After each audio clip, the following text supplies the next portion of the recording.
We're all cool. We are all definitely cool. In fact, we're so cool that we're going to be starting right about now. Hello, everybody, and welcome to the Serenity Spring Festival once again. And on this joyous Earth Day today, we shall be celebrating the Year of Silvaze with the Moonlight Production Team. Welcome, everyone. How would you like to introduce yourselves? I can start. So I'm Sydney Page, or you know me as a Blue Moon 88, and I am one of the directors, producers, and voice actors for the channel. And welcome.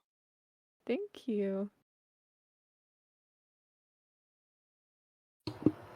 I'm Gabs Sam. I'm an artist. I animate, I draw, and I co-direct with Sydney for the project. And I'm really happy to be doing a lot of Silvaze content. Oh yes. Oh, yes. Ho ho ho. Hey there, guys. My name's Kelp, and I think I'm just a guy who does funny voices on the internet. No, I'm just kidding. My name's DietDrKelp. I'm a voice actor as well as I help to write and help to kind of produce some of these contents for Silvaze stuff that we do. It's a good year for Silvaze fans, for sure. Yes, good year. It most Good year. certainly is. And you three are part of Moonlight Production. So I guess the first question is, tell us what is Moonlight Production? Well, it kind of happened by circumstance, like by chance, right, Gabs and Kelp? Kind of, yeah. Yeah, it all started with Gabs Sam's and Mego Art's comic, The Princess and the Cowherder. And then we started just keep doing we kept doing projects together again and again and again, and then we just kind of started getting more of a core team. So it's been super fun. But yeah, Gabs and Kelp, do you want to elaborate on that? Yeah, we. I really love it to go to Sydney and tell her, "Hey, what if we have this name, Moonlight Production?" And everyone were like, "Yes, yes, we love Silvace. We love this team. We love everything." But yeah, Excellent. I really love to work with Sydney. We've been working for a few years now. Yeah. We've been doing a lot of projects together, and we always like collaborate. She's a really great writer. She's very creative. I really love to work with her. Oh, I could say the same thing about you, Gabs. You're amazing. We've spent a lot of time together. Yes. What about me, Gabs? Oh yeah, yeah, you too. No. I really love. I really love. If you tried. Wow. Anyway. I really love Kel's voice as Silver. That's why he's always our Silver. Mhm. You know we love you. I know, I'm just teasing you.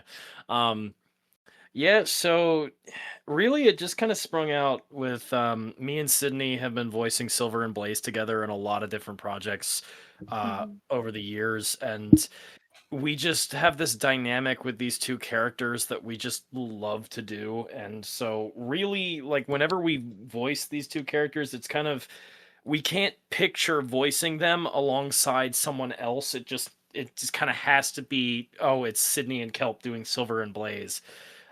Just because our dynamic has just been so fun to play off of. She's always great to work with. Gabs does amazing artwork. Megu does amazing artwork. Francisco does incredible music, which, for those of you who are unaware, unfortunately, Francisco could not make this panel tonight, but he wishes you all well, and he thanks you guys so much for allowing us to come in and share with you guys some of the stuff we've been working on. Aw, so sweet. By the way, if any of you in the audience has any questions, well, this is your time to ask. Questions are always welcome. Oh, for sure. Yes. So, It's funny. Oh, sorry, Well, I sorry. got It's another fine. question. Moonlight Production Team does a lot of Silvaze stuff. What is your current favorite Silvaze thing that you've done together? Current Silvaze thing we've done together, that's our favorite. Does it have to be fully released? No. If there's like a project that you're currently working on or it's already been released, it could be one or the other. Okay. Okay. Well, then my answer is kind of going to be a two-parter, if that's okay. All Uh, right. I'm going to go based off of what's been released and what is not yet released. I would say that in terms of not yet released, it's kind of obvious. It's Galahad. Galahad is. We've put in so much work into this project. You guys don't even know. You guys won't even believe it. It's been so much fun to do that project. It's been a fantastic time from start to finish, and I have to say that's like my favorite in terms of what we haven't released yet. In terms of what we have released, um, Princess and the Cowherder is really good. It just and I really only have like a minuscule role in that, but just seeing everything come together and the amount of effort that was used to produce that project was really just amazing. And also it was kind of the one that started it all for this team in particular. So I have to pick those as it's Princess and the Cowherder for released already and Galahad for what's coming up. Ooh, wonderful, wonderful. How about you, Gabs and Sydney? Well, I have to agree with Kel. My favorite released content I really love was The Princess and the Cowherder. You can say that that was our canon event because that's where we all worked together for the first time. Even Francisco was there. I still remember all the process, all the work we all did together, and it was incredible. I still really love all the stuff that Francisco did in the music, and Cindy did a wonderful job taking the comic we did with Megu and making a full motion comic video with everything. It was amazing, amazing. And well, my second favorite, um, I think it have to be Galahad. We are working so much into that. The process we followed to do Galahad, it has so many stages, and later Cindy is going to explain some of that. And it's just funny how everything evolved over time, and at the end we're working all together again, just like the very first project we did together. That's why those two are my favorites. I'm gonna have to echo Kelp and Gabs. Teapatch is what we call it, the Princess and the Cowherder. That one's really special to me. That was the first time I ever directed and produced something. So for me, that was a really big deal. And then I guess to top it all off, like we worked really hard and we got it released. And then we actually ended up with that piece, we ended up winning the Sonic Expo Spring Showcase in 2024 with that piece. And that brought a lot of confidence with the quality. It was already amazing because Gabs and Megu did all the artwork, right? But to bring it to life and to bring Francisco on board and whose music is like no other, it was just an incredible experience. So I think Teapatch will always have a special place in my heart. And then as for not released, I really Galahad has been in the works for oh my gosh, we're nearing a year and a half now. And it's been so many hundreds of hours of work already, and it's been so rewarding to see it piecing together. Um, Although I will say I do have a special place in my heart for our soap opera that we have, exploding hearts. That one has a special place in my heart. Oh, that's so sweet. Anywho, Same, we got some. same here. You're welcome. Anywho, we got some questions in the chat from Os. I hope I'm pronouncing that correctly. What is the best that you love about Silvaze? Kelp and Gabs, you want to go first? I'll let Gabs go. She's the queen of Silvaze. Yes. All hail the queen. All hail the queen. All hail the queen. All Yay! hail the goddess of Oh, Silvaze. hail the Silvaze content. I really love Silvaze. It's just funny how I started to like it. One day I saw this post going around. I didn't know these characters, and they started to say, "Oh yeah, did you know that Blaze is Silver's imaginary friend?" And I was like, "Who are them?" And then when I started to investigate, and I started to see every single piece of story they got together, they weren't like in the front. It was mostly like subtler storytelling. They were telling in each game. So I really appreciated how it was some sort of soulmate star star-crossed lovers. I don't remember how was the name, but it was some kind of like their relationship is like soulmates. They have this story together, and it doesn't matter that the time got reset. It doesn't matter that they don't remember each other. They still like they meet again, and they were like it was automatic. They were like in the very same wonderful bond together. I really love that because it's kind of like yeah they have a really deep story, and also the way they are in sync, it's just it gives you so much uh, space to build like a really fascinating storytelling, like to follow that story, something that we don't see today so much except for the isekai story where they try to it's funny again because we got this soulmate thing and they repeated the same thing because they have no memory, and once again even if they don't have memory or they don't know each other, they still like meet again and they are in sync. They are like there is something special there, and they say, wow, we are so in sync. Why do I feel like this? I really love that. And the rest is just I just love these characters. I really love Silver. I really love Blaze.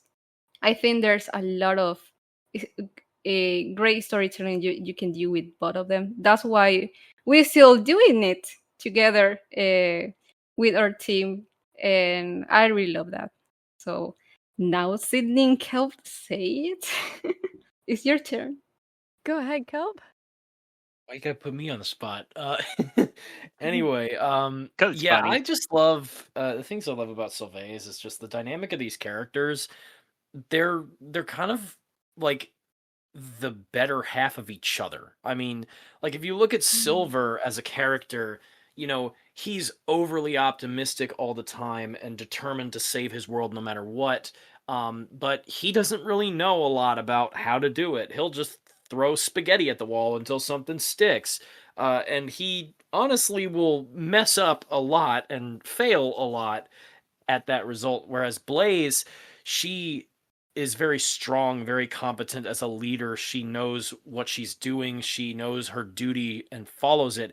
But in terms of being social and kind of being outgoing and outspoken, Blaze is more shy and timid and kind of reserved in comparison to Silver. So those two kind of bring out better aspects in each other. So when paired together, it's so cool to see their character dynamic grow and develop in that way. So I think that's kind of one of the things that always drew me to Sylvaze in the first place. That and 06, of course, because when those two were paired up in 06, I mean, their partner Yes. dynamic in that game was always like some of the best character dynamics in the game. Because, I mean, Shadow Rouge and Omega already have an established relationship as fellow gun agents. Sonic, Tails, and Knuckles are friends who kind of fly by the seat of their pants, so to speak. But Silver and Blaze, it was a dynamic that was completely new. It's like you haven't seen these two characters together because Blaze was in Rush and Silver was new to that game. So pairing these two together, it's like, okay, this dynamic is now sprouting and it's new. It's something we haven't seen before. It was great. It was just great to see how they worked together. So that's kind of what I love about it.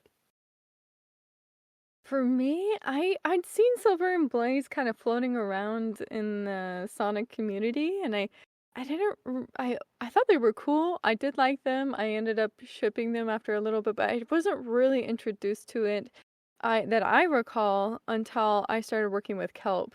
And so I was cast as Blaze for Sonic Revolution, and he was my counterpart. He was my Silver. And there was just a day where they were like, "Okay, you guys are on stage, go." And we realized that as actors, we've developed really, really strong chemistry with the characters, and that forced us to dive deep into them and figure out their psyche and why they behave the way they do and why they interact the way they do. And so getting to know these characters on such a different angle and such a deep angle, literally getting inside of their heads was really cool. And so I think for me, there's a lot of connection for me when you do art, you put yourself in it. And so there's like a deep connection I feel towards these characters. Absolutely. Wonderful answers. Wonderful answers. Anywho, next question is from Brian Oblivion. That's a nice name. What is your favorite moment of Silvaze in Sonic games? I mean, 06, just in general, basically everything about that game is very Silvaze coded. I love 06. This coming from a person who has played and beaten that game so many times and even like rush beat it at a convention. I would say that Silvaze is definitely it's one of the ones that in terms of games it gives us the most. So seeing their dynamic in 06 is really kind of where it is like the best. Same here. I really love Sonic 06. It's like the main Silvaze game. We got a love song for Silver that kind of talks about the situation with Blaze, and also we got like the final scene where she sacrificed, and that's where everything starts for them, because the next game, like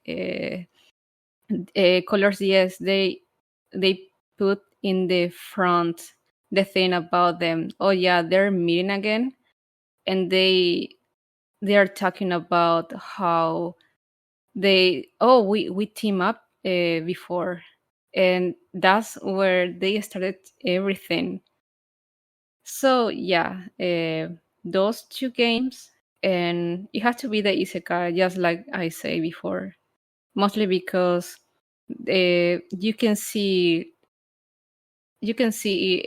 put it in a story. It's more there's more details when it comes to show how they interact together. I really love that story. So yeah, that's not a game, but that's still official from Sonic Team.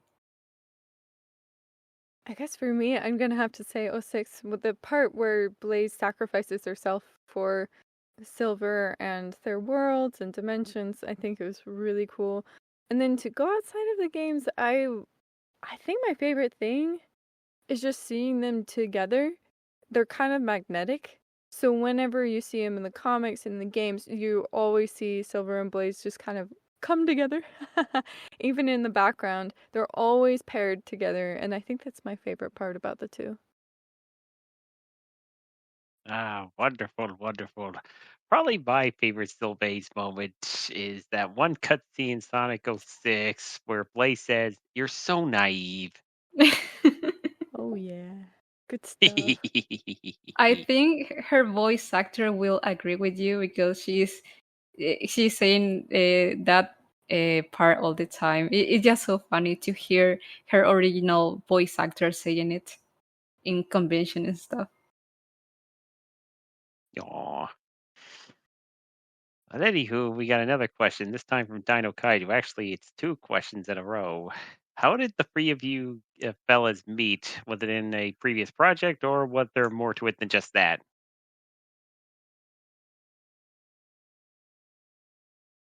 Cindy, go ahead. Oh, me? Okay, I'm going. So Yes, you go first. Okay, my turn. So I met Kelp when we were performing for the first time together, I think. I don't think we ever really met. So Kelp was cast as Silver in Sonic Revolution, which is a like Cashlin's server Discord they did. together? Say that again? Weren't we in Cashlin's server together? Yeah, so we saw each other in passing on Discord, but I don't think we ever properly met until we were treading the boards as Silver and Blaze. Right. So I had never met you before, and they were just like, "Hey, go, you're on." And then Yeah, they it went shoved from us there. into a closet in front of a mic and said, "Go." Yeah, pretty much. And then Gabs, I had him. Okay, so I'm gonna come off super creepy. I'm sorry, Gabs. So I've No.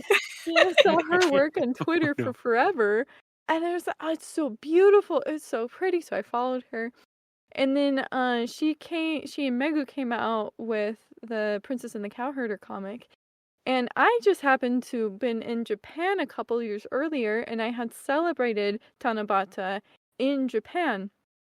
And so to see that in a Sonic form, it meant so much to me. So, like the creep I was, I messaged her. I was like, "Oh my gosh, like your comic is so beautiful. Could I just get a copy? Like, I'll buy it. Like, whatever you want." Like, because that just those events and these characters, they all mean so much to me. And so, I really connected with it. And then what happened from there, Gabs? That's where you and I officially met. I remember talking to Megu and telling her, "Hey, someone is interested in the comic. What should we do?" And then we decided, yeah, I don't think we can print it or send it or sell it. So it was kind of like, oh, it was great to talk and everything, and it didn't. We couldn't do anything about the comic. So I told to myself, I'm going to print that comment and I'm going to give to her. Oh. Because I think sometime later I think we talked again because you were Blaze in Sonic Rebel. And I fell in love with the dynamic between Kelp and Sydney as Silver and Blaze. It was super funny. So it was kind of like I just joined it and tried to draw something funny about that. And I cannot remember like that. And then I got the opportunity to go to I think it was Sonic Jam. Mm-hmm. No. Sonic Sega Fan Jam. Fan Jam. Yeah, Yes. Remix. It was in Atlanta, I believe. Yeah, Yes, I Sonic think Jam is a compilation of the Sega Saturn and Game Comp, but we don't talk about that version. Yeah, this was Yeah. the convention that is now known as Sonic Expo Atlanta. It's formerly Sonic and Sega Fan Jam Remix. So it happened that she was going too. Oh, I'm going to Fan Jam. It seems like you're going too. So we met there for the first time, and I got the comic for her, for her, and it was like, yes, friends, super friends. And hung since out. Oh, yeah, sorry, we Gabs. hung out all day. Yes. We were just like by each other's side the rest of the weekend. But yeah, I have Gabs and Maggie were so generous. They printed out this beautiful copy of Tea Patch, and that's one of my prized possessions. I have it on my shelf. I love it so much. So Gabs and Maggie, that was so generous, and yeah, that's how we all got together. And then with Tea Patch, then I was like, Gabs, Megu, shall we make this a motion comic? And then we worked more and more and more and more and more together. Yeah, it was super cool. Yes, yes, yes. And I think Kelp, I met him through Sydney, It was because through of course Revo, I think. It was Revo. You heard because you knew Sydney from Revo, and that's how you kind of like knew me and Sydney did the Silver and Blaze thing.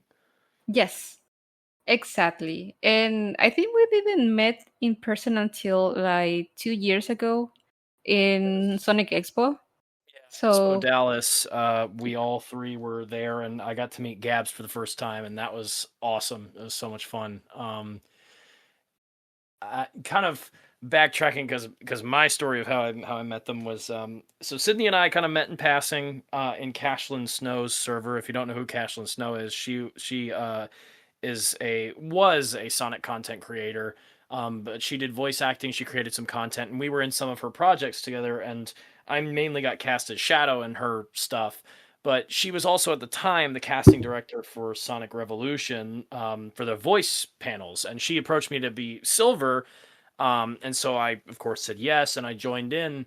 And then I didn't know exactly who was Blaze at the time, and then Sydney was Blaze. So one day we had a panel where it was Silver and Blaze, and we were kind of put together and kind of had the dynamic role. And after that, we had a lot of fun with it. So we were like, we should do this some more. We should do some more projects together and stuff like that. And Gabs, I kind of knew in passing because when your favorite character in the franchise is Silver the Hedgehog, it tends to be that the artwork you see on Twitter will reflect that, and you'll get a lot of Silver.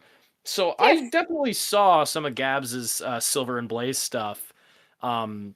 Even before we kind of like knew each other a lot, because I remember even after like we first met from Revo, I was like, oh my gosh, I love your artwork. Your artwork's amazing. Um, and so yeah, that was kind of the thing. And then T Patch was really the first time that we fully like worked together totally on a project. I mean, we worked together on a few other things, but like the first like time where this team in particular worked together was T Patch. But yeah, and then I first met Sydney in person at Sonic Revolution in California for their 10th anniversary. They were having Revo in California. It was villains themed, and it was the first time I had ever been to a Sonic Con, and I was like, I'm gonna go. And I met Sydney for the first time there. It was awesome. We had a lot of fun goofing around as Silver and Blaze, and I definitely enjoyed that. Then I first met Gabs at Expo in Dallas that same year, and that was a blast. So we finally got to like we got together and we kind of like hung out for a bit. We went to the concert together, and oh my gosh, that concert, oh, that it was was so the best good. concert ever. It was so Yes. good. And then afterwards we kind of got together and we kind of watched some of our old Silvaze videos together, and that was a lot of fun. Yeah, it was. So that was kind Ah, of how it all started, so to speak. How we met each other anyway. I think my love for the content they were doing went like even higher when I heard Exploding Hearts. That was peak of the peak. Yeah, It that should, was I think I animated a little bit of it, Oh but I yeah. couldn't continue. But it was peak. Absolutely. I love that series. It's the best thing together. yeah. The same thing, sorry. For those who I don't know, Exploding Hearts was a bit that we did on a Sonic Revolution panel. I think it was like Whose Line Is It Anyway? mhm. And it was Silver and Blaze were tasked with like acting out a scene in a Spanish telenovela, which is like insanely overly dramatic and stuff like that. So we fully improv off the fly, did the whole bit with Exploding Hearts being the fact that Blaze's pancreas was going to explode if she said I do at the wedding. And it was a struggle to contain laughter. I broke character in it, which is something I don't typically do. But yeah, it basically spawned a whole 3-part series that we did of Exploding Hearts, continuing that story. Oh, I love that series. I'll go on and listen to that every once in a while. I loved Same how here. it turned out. Same here. It was so fun. Wonderful. Absolutely wonderful.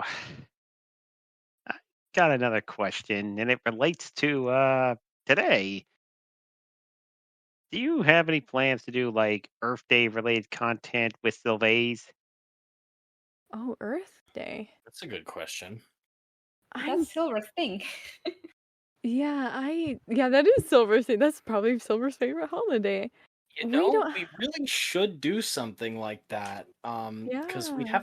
haven't done anything with that. Mainly we've done stuff themed around like obviously the holidays and stuff in terms of like winter, like Christmas time and stuff like that.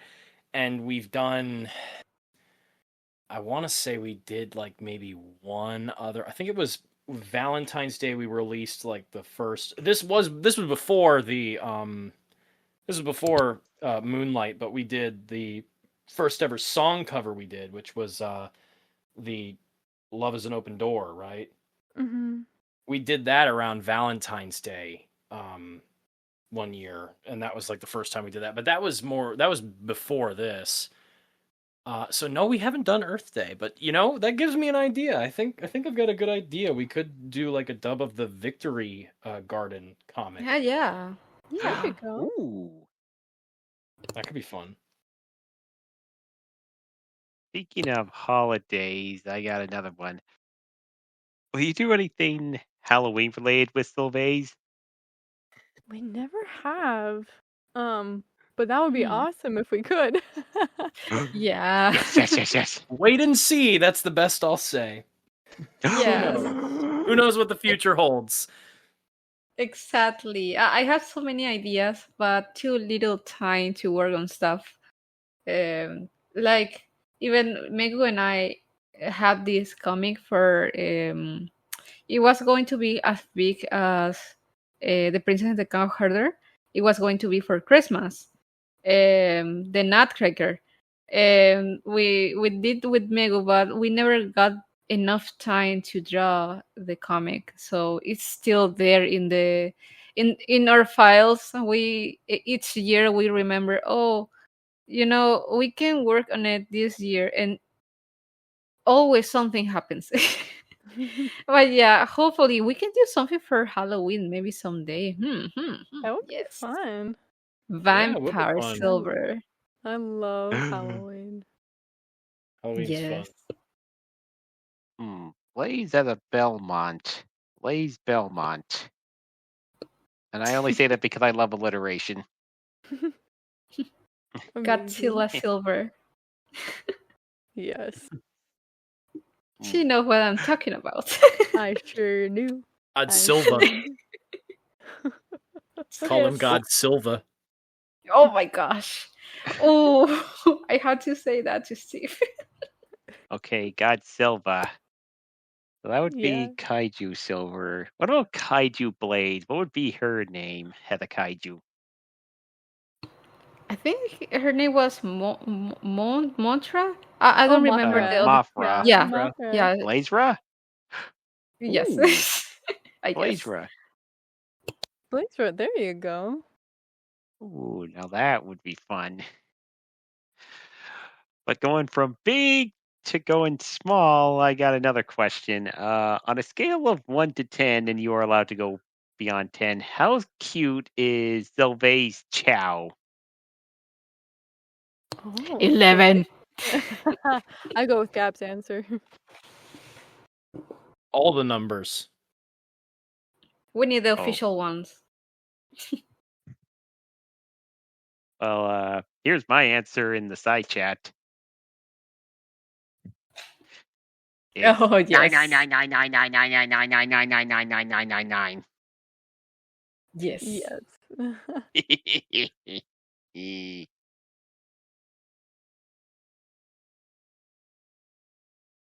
Do you hope that one day we'll get Silvaze content in Tails Tube? Oh, if there was Silvaze content on Tails Tube? Yes. How excited would you be for that? I'd be very I'd excited. probably be calling Gabs in the middle of the night.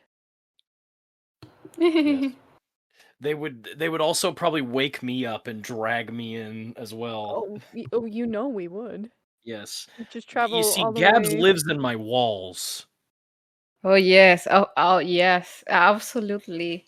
Yes. For those who don't know, she lives in my walls. She'll come out of my walls and drag me into the voice call at 3 a.m. and just be like, help, it's time, Silvaze. And I'm like, it's 3 a.m. It doesn't What matter. do you mean? But sometimes I win, and we end up like spamming Sydney in chat to her, like at 3 a.m. and she's like, I can't. I'm doing something. Oh, my girlfriend's done that to me too. The cult of Sydney and the cult of Francisco. Oh my goodness, gosh, we you're all right. love Francisco. Yes. There's, Oh. I guess if I may elaborate on what you were talking about, Gabs. There was one day I was on a date, and there was this really cute guy, and I really liked him. And I looked down at my phone, and I see I have like 30 pings and links. And I'm like, what the heck is going on? And so Gabs and Kelp were pinging me while I was on my date. It was actually fabulous. I thought it was so funny. I remember I told him, hey, I think we need to do this maybe 20 times more. And he was like, yes. Then she told us that her date found it funny too, and that was the icing on the cake. Yes, I showed my date. We love you, Sydney. We do, Aw. we do. Aw. Okay, I got another one. What is the funniest Silvaze thing you've either seen, done, or eaten? Or eaten. I don't know why I said eaten at Oh, that's the last part. I have not eaten any Silvaze content. But I think the funniest though, I'm gonna give it to Exploding Hearts. I'm very proud of how those audio dramas turned out.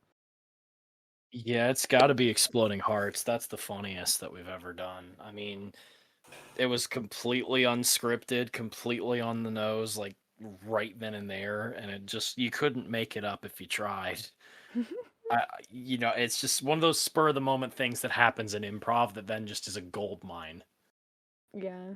The first and the third ones, they were totally improv. The first one, Kelp and I didn't know what was gonna happen. I had some ideas, but that was it. But the third one, we blocked it out, and then we improved with our good friend, the ultimate voice actor, as our villain. And then, but the second one was partially scripted and then improv. So this is Improv Central. We were really proud of it. I have to say Exploding Hearts. Absolutely. And also, I think my second favorite, it can be maybe you all guys won't see this right now, but while we were working on Galahad, we were doing a lot of memes about it. Oh my And goodness. I really love some of them, Oh. but I cannot show because they're like spoilers. That's true. Yeah, we have I don't know, guys. We're gonna have to like release a book of all the memes you draw, because they're gosh. beautiful and they are. Y'all don't even know how many doodles that this woman has made that are very spoiler filled for Galahad, but also extremely funny when you know the context of the story. Oh So my goodness. wait for that when Galahad is fully released, because those Yeah. will be a gold mine. They are. Yeah, I'm going to post so many memes about it. Oh yes. I have one in my mind. I cannot say anything, but okay. But we can release the Netflix table. Everyone knows that. That's true. We can. You can drop that in the chat if you want. Oh, do you want me to? Okay. Yeah, Gabs, one thing I love about Gabs is her sense of humor is unrivaled. I love it. So, you all are in for a treat when we release all the memes that are not spoilery, or that are spoilery.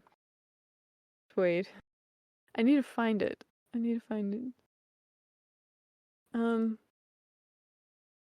Let's see. But yeah, and speaking of Galahad, I hope, Dolius, if it's okay for me to say, for those of you who are sticking around, we have exclusive previews that we have not shown anyone of upcoming projects that are coming up, including Galahad, so stick around.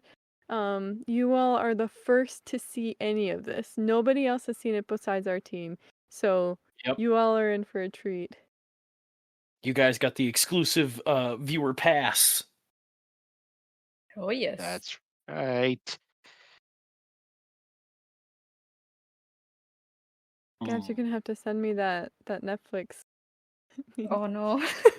Oh no. Uh-oh. I don't know how to find it right now. Let's see. We'll see if we can find it. I think I pinned some of them. We'll see. While you're looking for it, I do have another question. If you could play Silver and Blaze into any Sonic animated show, which one would you put them in? Sonic Boom, absolutely, with no questions. Next question. I'm a Sonic X fan, to be honest, so I would probably put them in Sonic X.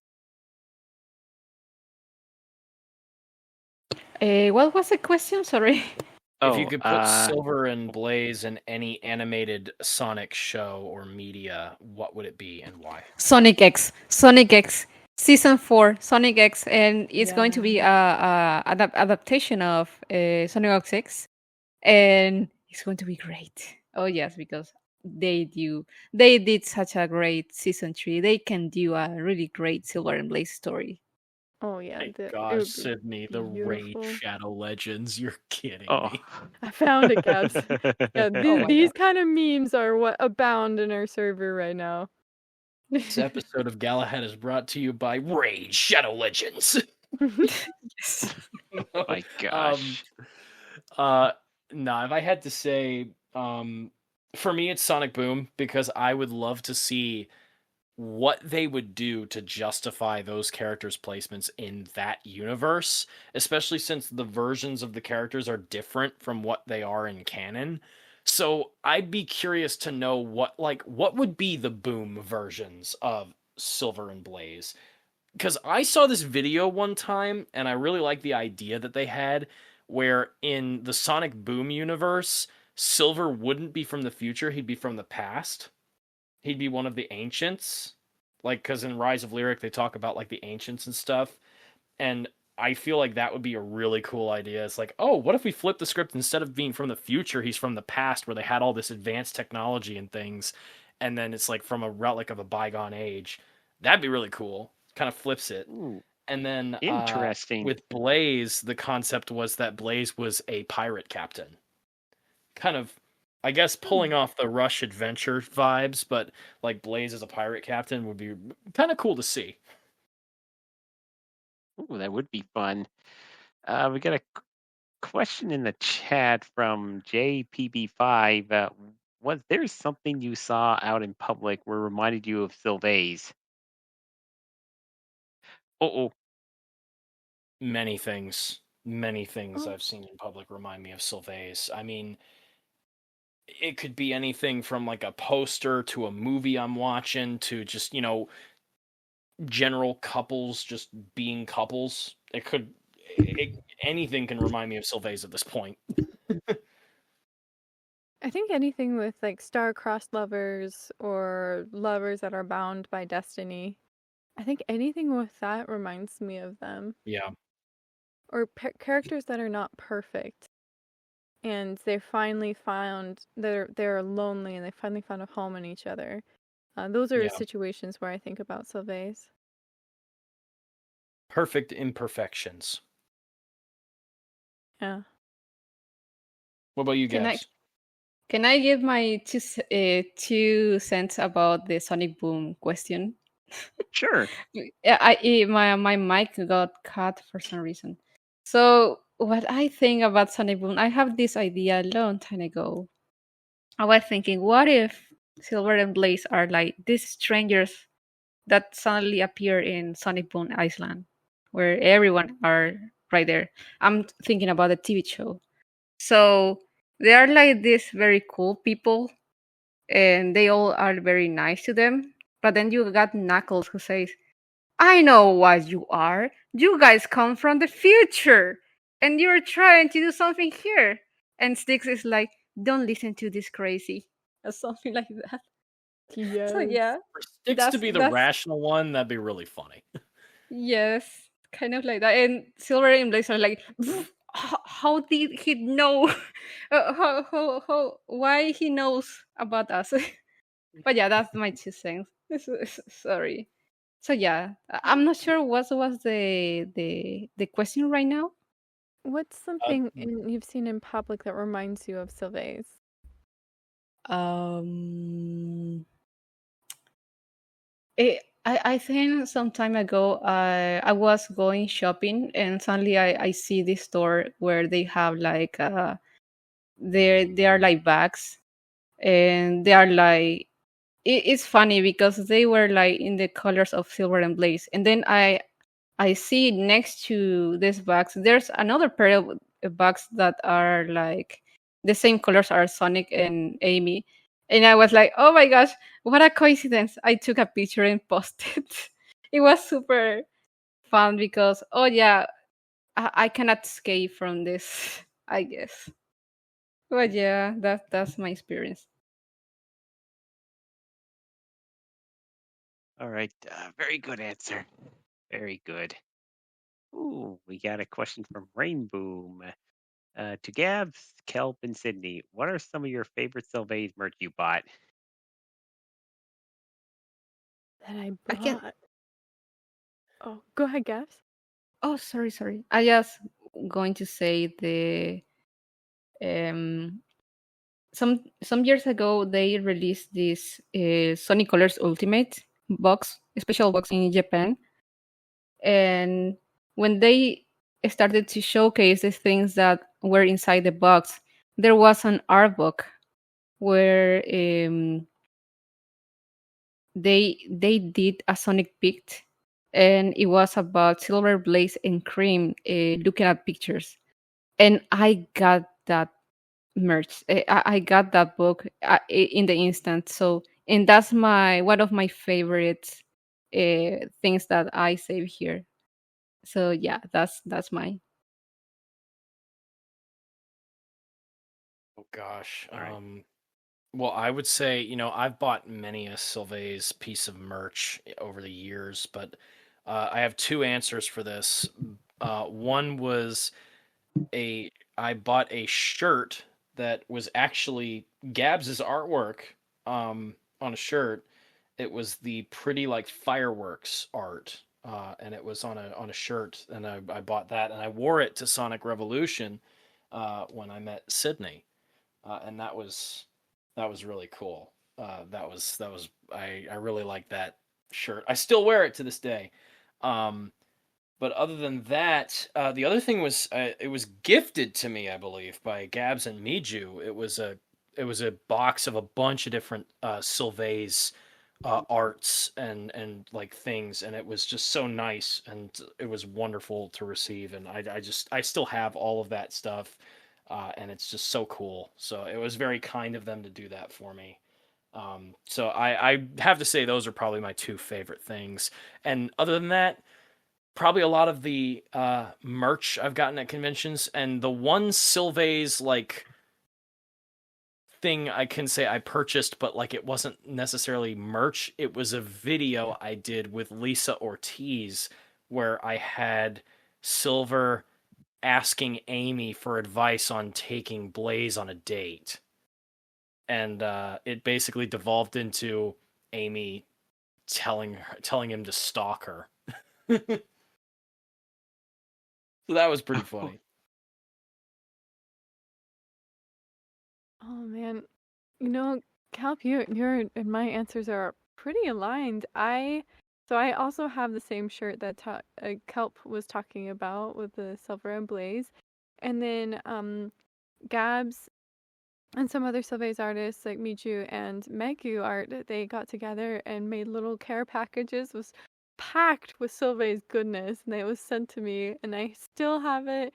And I love everything, and it was so generous and all the hours that were put into that. So I'm very appreciative of that gift. Yes.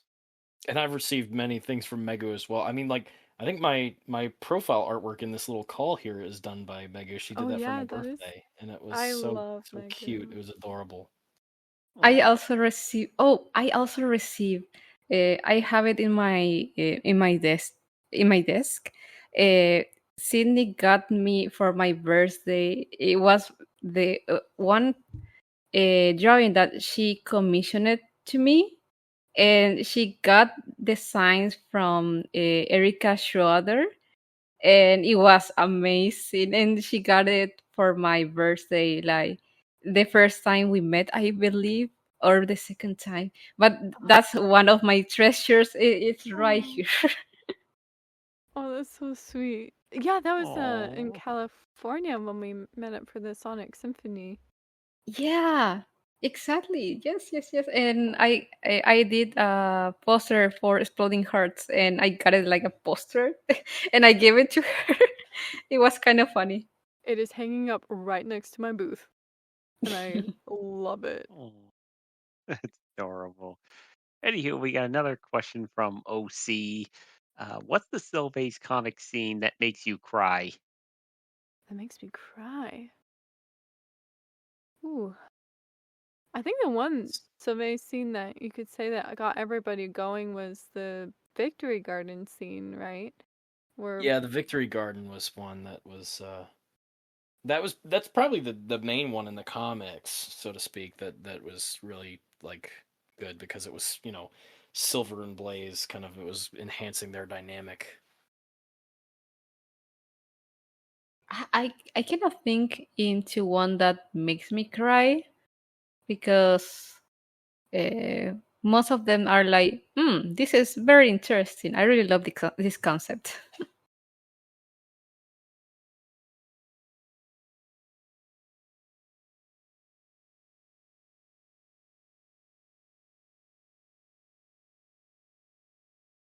that's our answer for the comic question.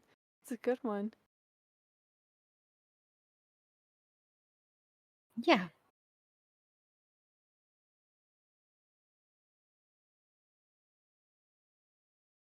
I love all these. Thank you all for these lovely questions and for coming, by the way. Oh Yeah, yeah, thank you. absolutely. Thanks for spending some time with us nerds about Sylvaze. Oh, yes, join us. Indeed, I'm glad to have you all here. Now, you said you had something that you wanted to show, right? Yes. Well, you all are in for a treat. As I said, you all are the first people to see any of this. Um, so I guess Gabs and Kelp, should we start with Galahad or our winter special? I Um, think we can start with winter. Is I that cool, I Kelp? would say I would have said Galahad, but hey, I'm just along for the ride. We can start Oh, with the winter special, and because Galahad, we have even more material for that guy, if that works. Yeah, yeah, that works. Absolutely. Okay. So, Gabs and Kelp, do you want to explain the winter special while I pull it up? Yeah, so absolutely. Gabs, you wanna start on this, and I'll pitch in. oh yeah. So I think it was like a year ago, and a little bit more time. We were talking about, hey, we should collaborate again. Um, so we were like saying, hey, what if we get like an idea, we collaborate like very, very like between everyone. Uh, I remember Megu suggested something about skates, I think. Then another person suggested how the scene is going to play.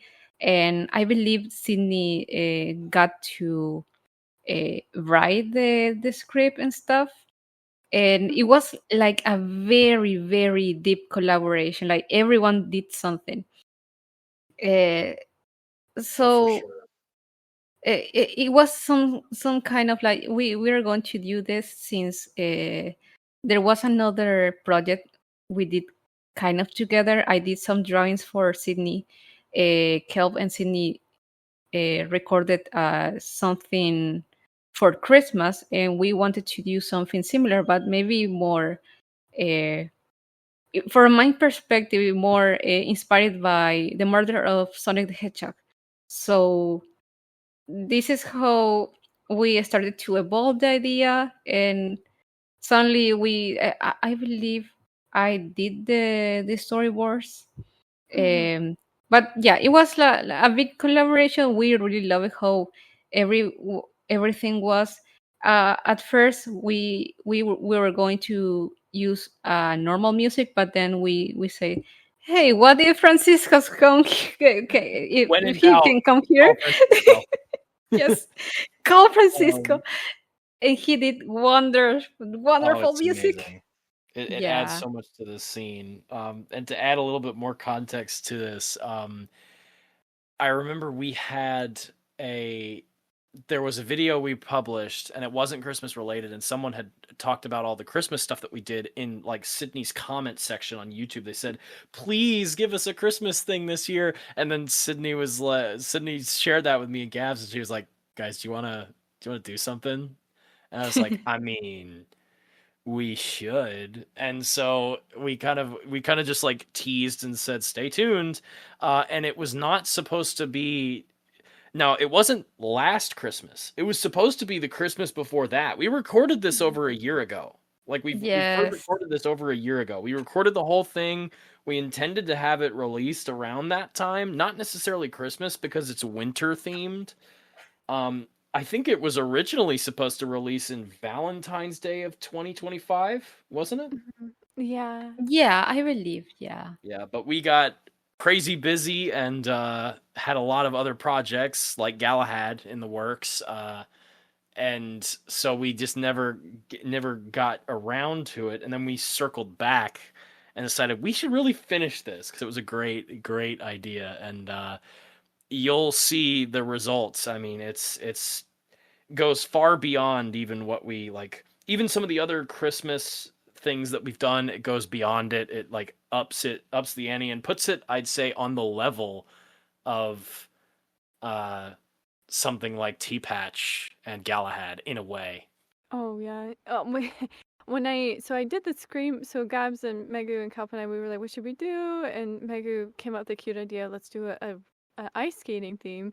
And so I was like, yeah, sweet. So I put down a screenplay, we got it recorded, I mixed all the audio, and then I handed it to Gabs, and Gabs was like, Sydney, I've been working on something. I was like, what? And I was expecting like maybe one or two illustrations. I was totally okay with that. She comes back with a full storyboard, Yes. and I was like, "Oh my gosh, well, this is great." And then sweet Gabs was like, "Actually, we're gonna make this full-fledged. I'm not done."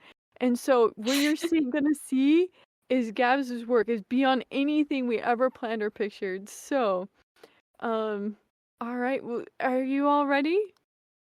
Are you ready to witness peak? It's very short, but oh yes, all the love is here. Oh, you'll You see are the first love. in the world to see this outside of the team. I am the letter E that is red. Perfect. If you can't hear it, let me know. Otherwise, enjoy.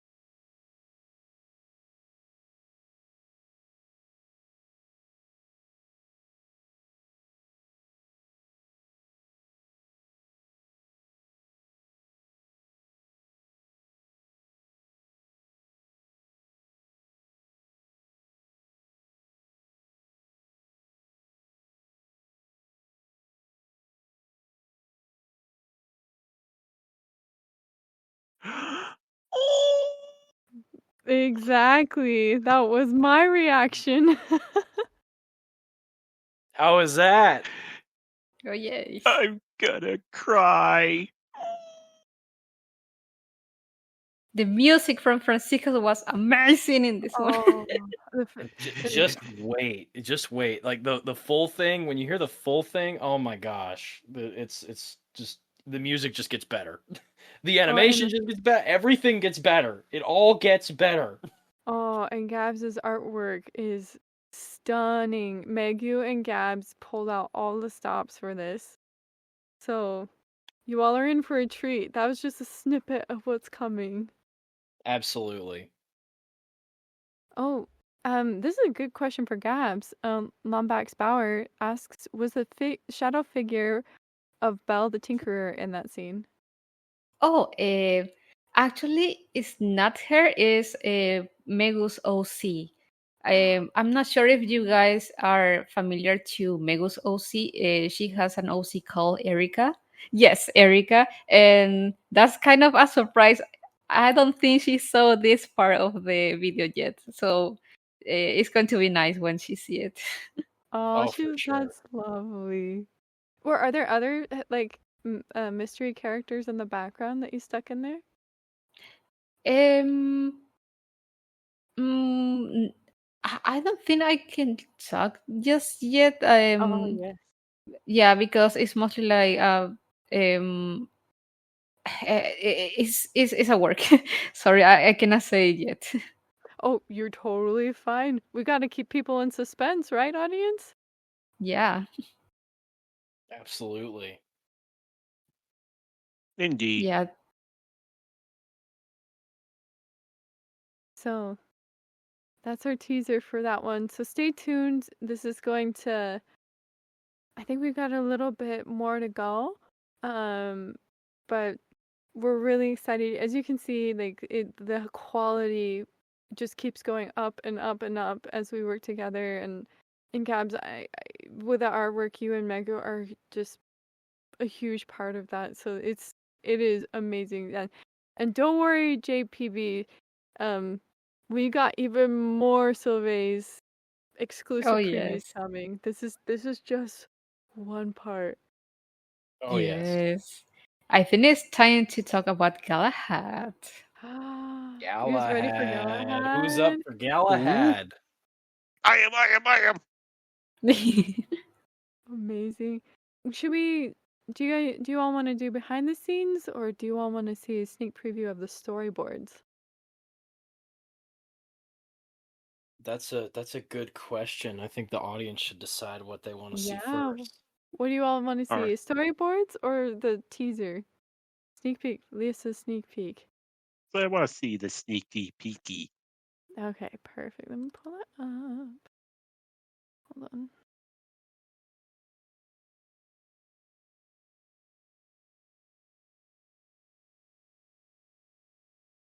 Okay, so some of you may have seen part of this before. We released a teaser of the animation that was coming, and that came out last fall, I think. But now you all get to see the scene right after it. So you all are the first to see it. This is also the music is done by Francisco, so you can hear just the prowess he has of his command with composition. So here is the storyboard teaser. Now, let me know if you can't hear anything.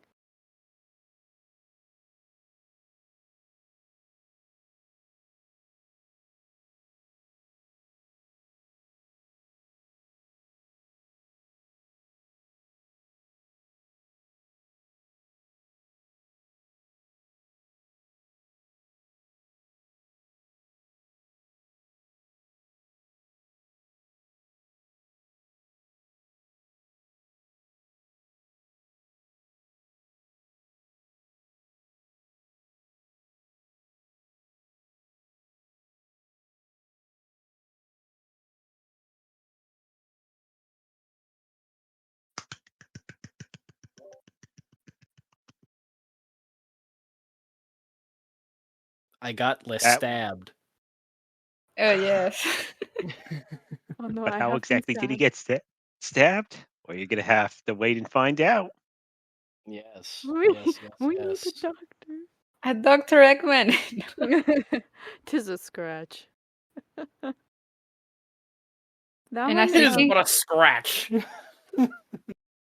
and as you can hear, we got Silver with a deeper voice.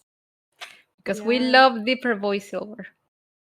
Yeah, Tell- so there's actually kind of reasoning behind that with how I did Galahad. So most people know my Silver when I do Silver, he's kind of up here. I give him a lot of energy and I really make him like, super energetic and positive and all that sort of stuff. Well, if you think about Galahad as a character, he's a very driven and focused character. He's a knight. He's trying to do his duty to his kingdom and to his king. So, I mean, Galahad is a much more serious character. He's not the same as like normal Silver. So, Galahad would be more down here. He'd be more down to earth. He'd be someone, who's driven by his duty to his kingdom and his people.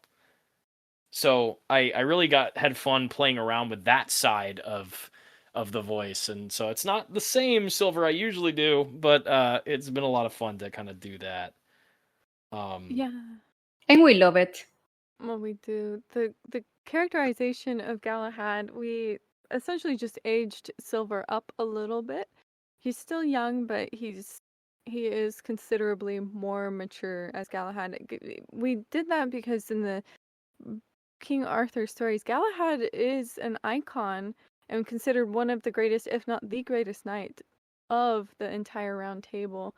And so we wanted to make sure that we stay true to the character, but also the characterization of Galahad himself. And so DietDrKelp did an amazing job of reflecting that in his voice and his caricature. And then Gabs, you were so key on these decisions as well, because I think Gabs, you were the one that said, "Hey, you know what? We need to also pull it back and go more of the Japanese sounding route, Yes. right?"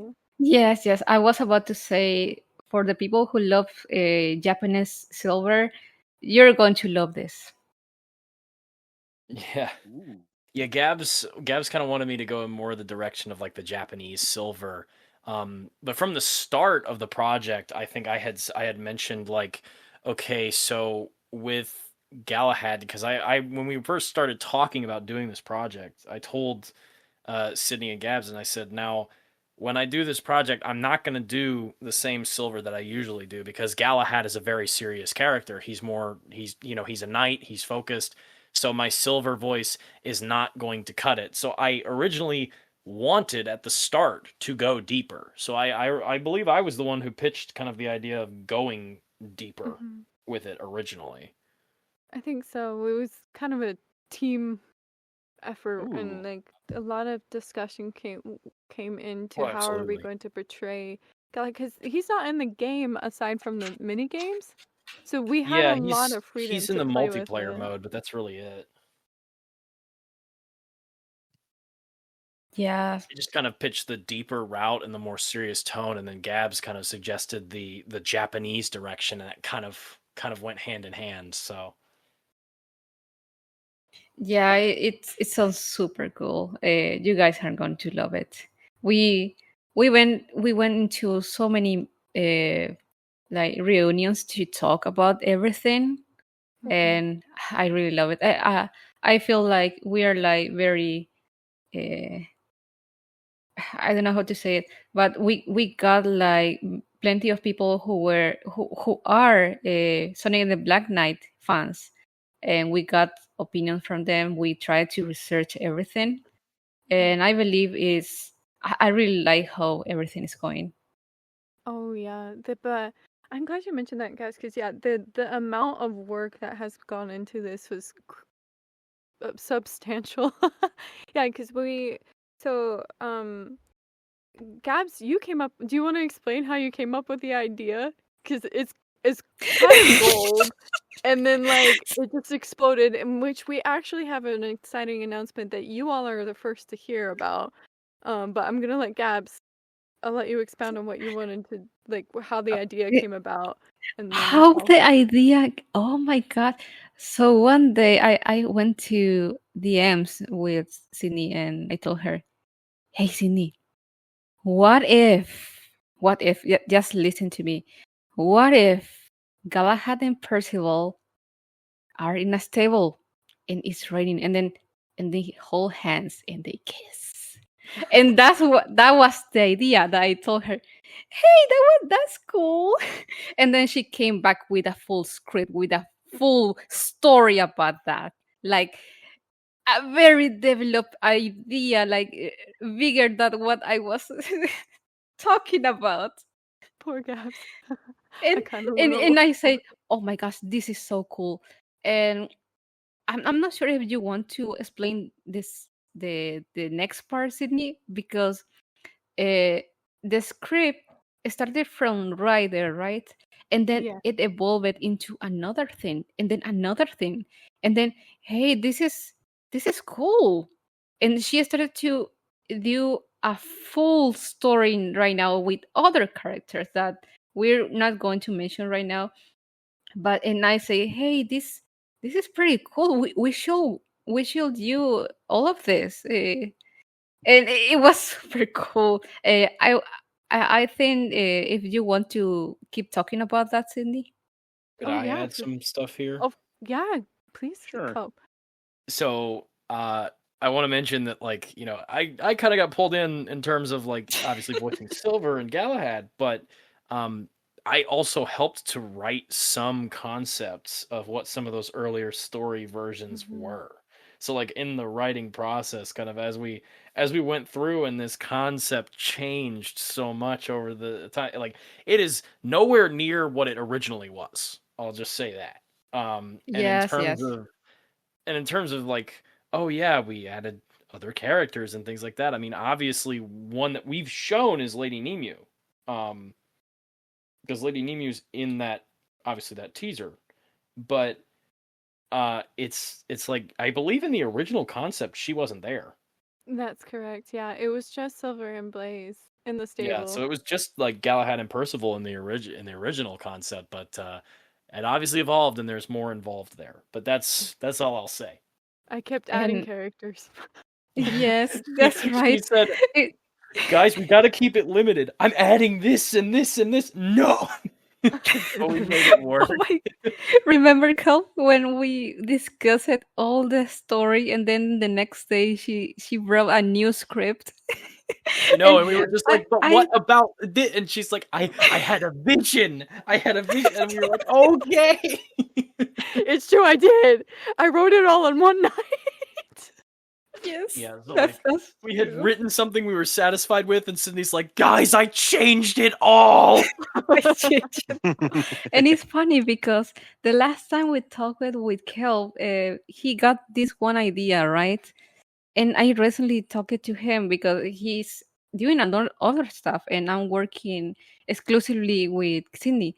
And I was talking to him, hey, this one thing, and then I realized, wait, you only know the script like from a year ago.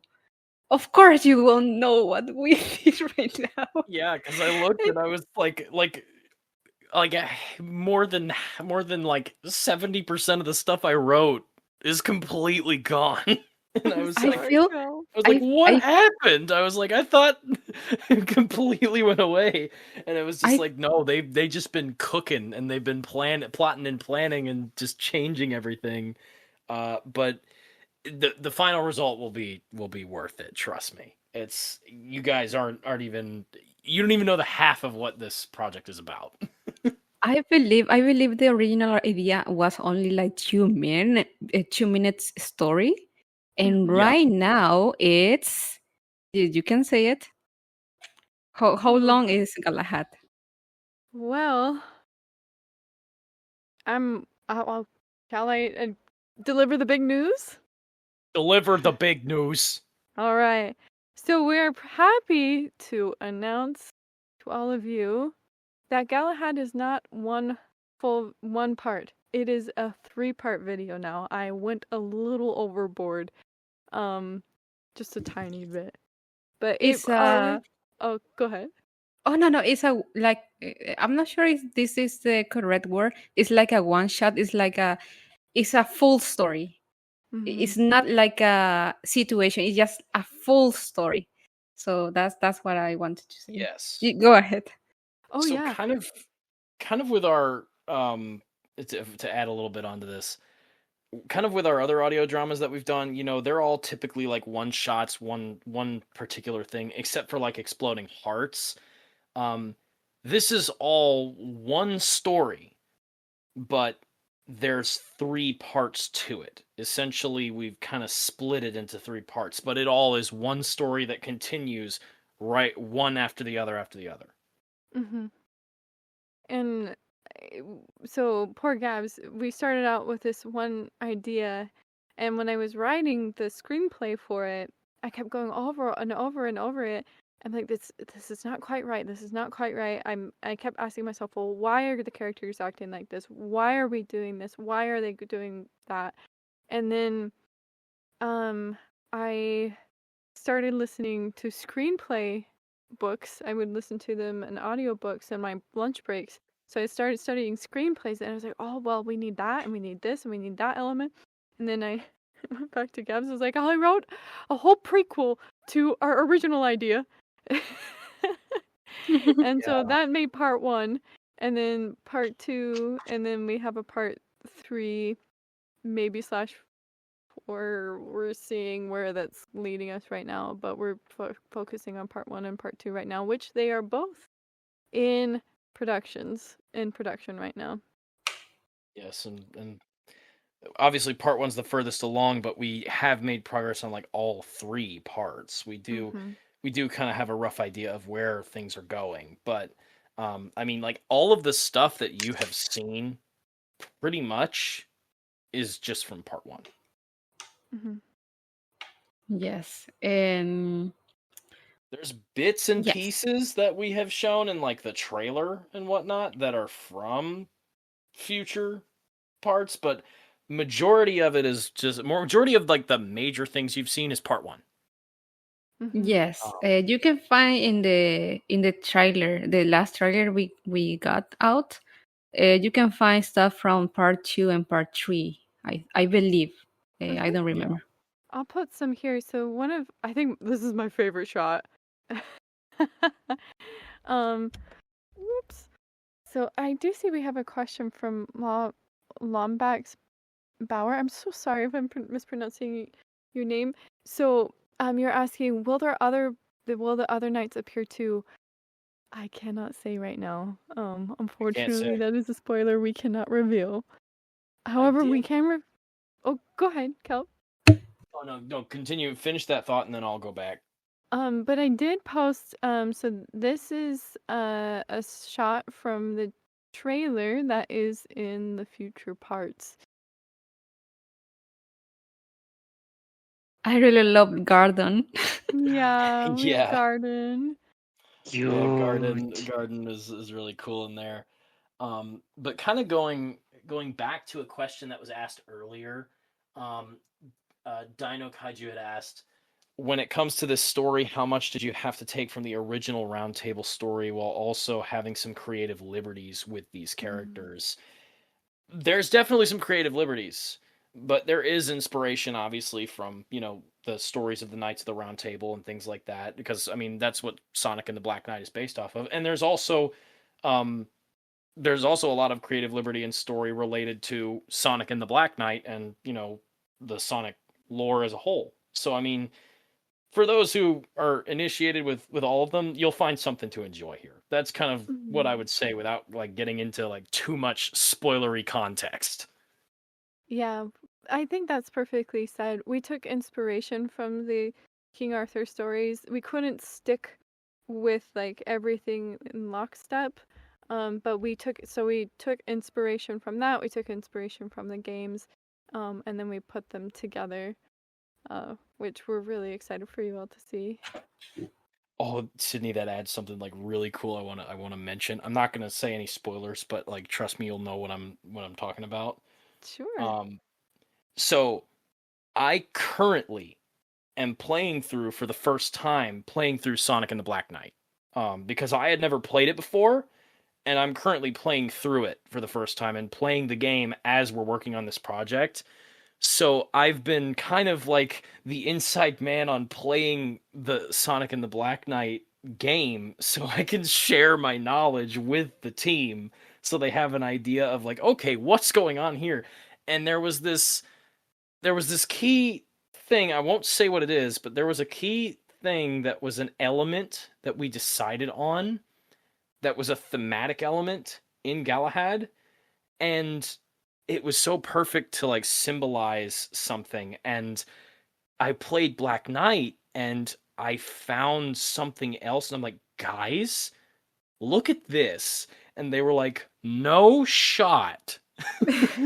And so when we went back to the drawing board and changed it, because through playing the game I found that there was something else that was in the game, already in the context of the game, that is like, wait a second, this works perfectly. And we changed it to be that because I was playing the game. So it was really cool how like the process changed while working on it, because I've started playing the game and learning more about it.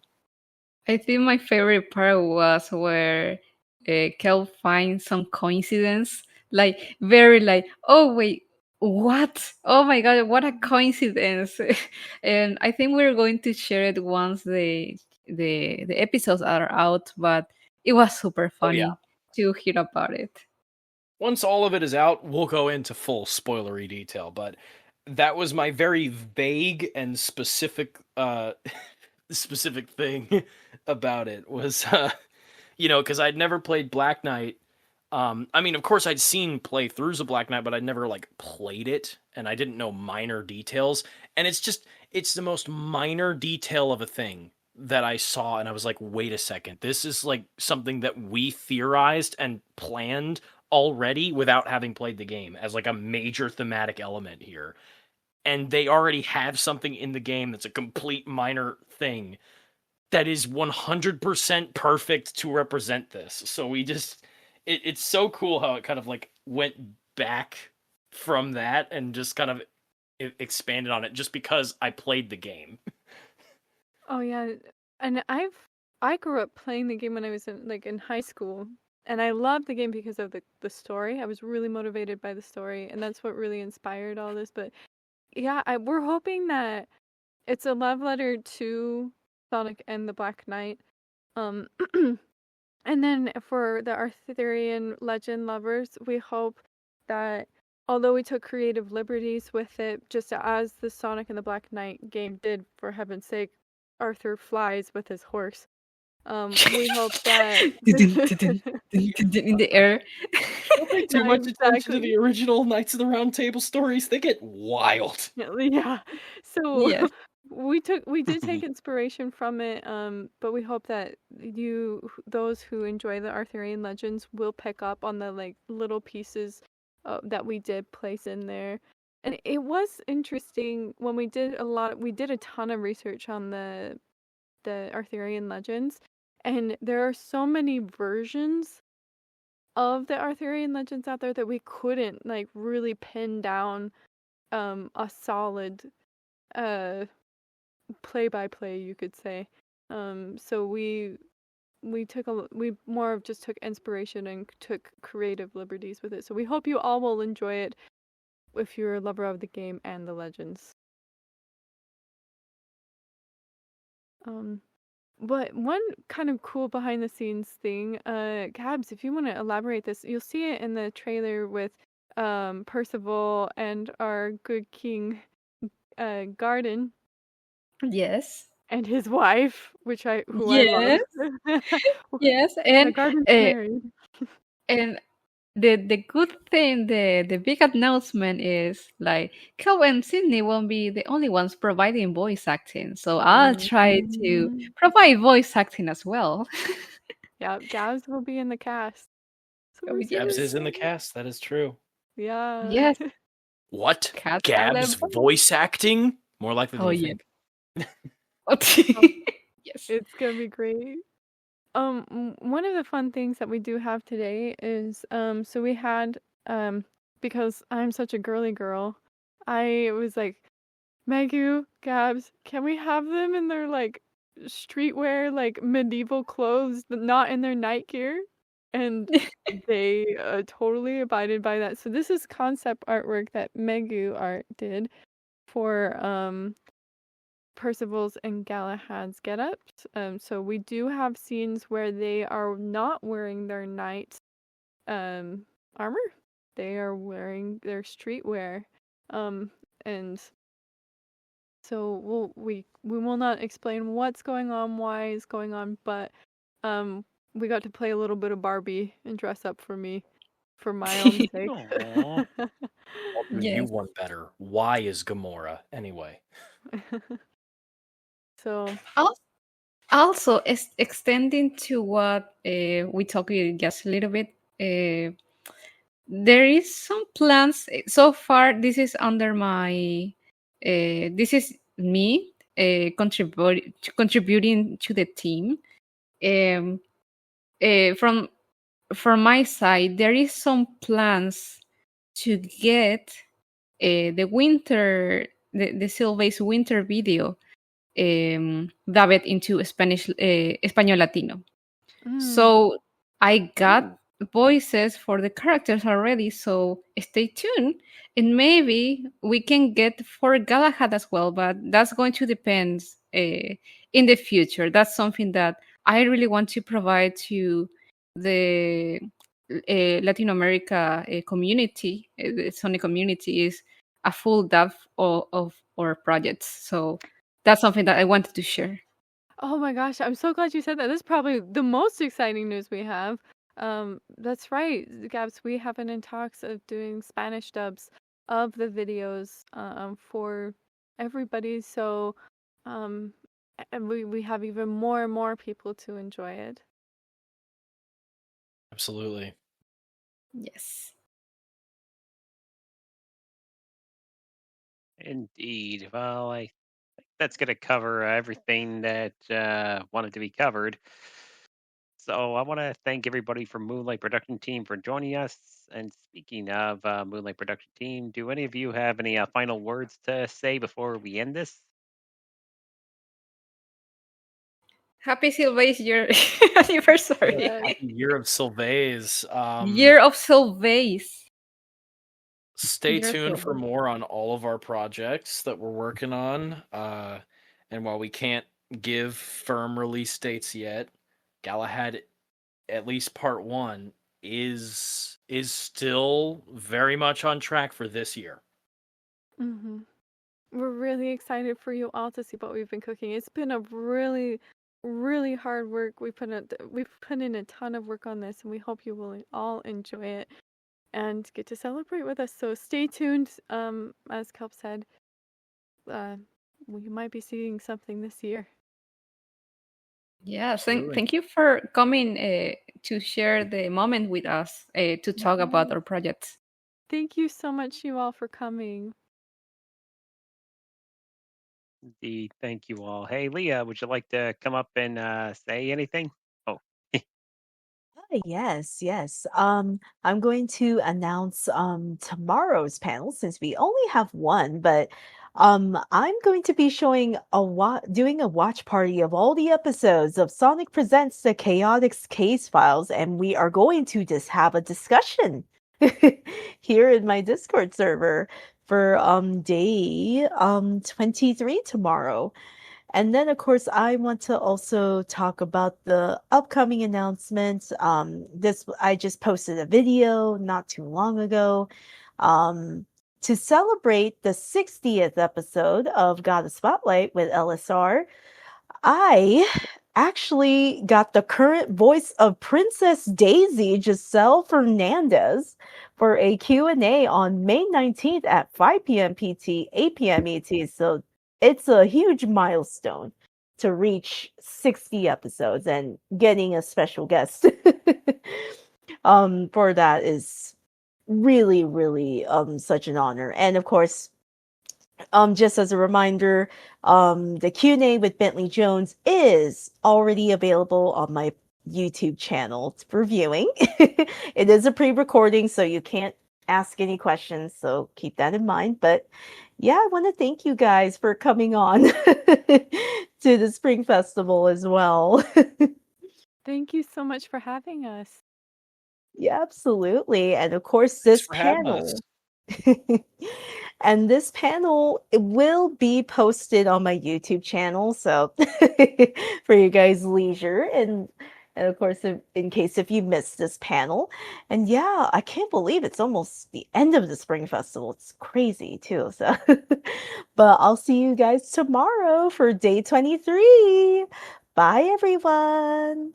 Goodbye. Bye. Bye. Thank you. Bye bye.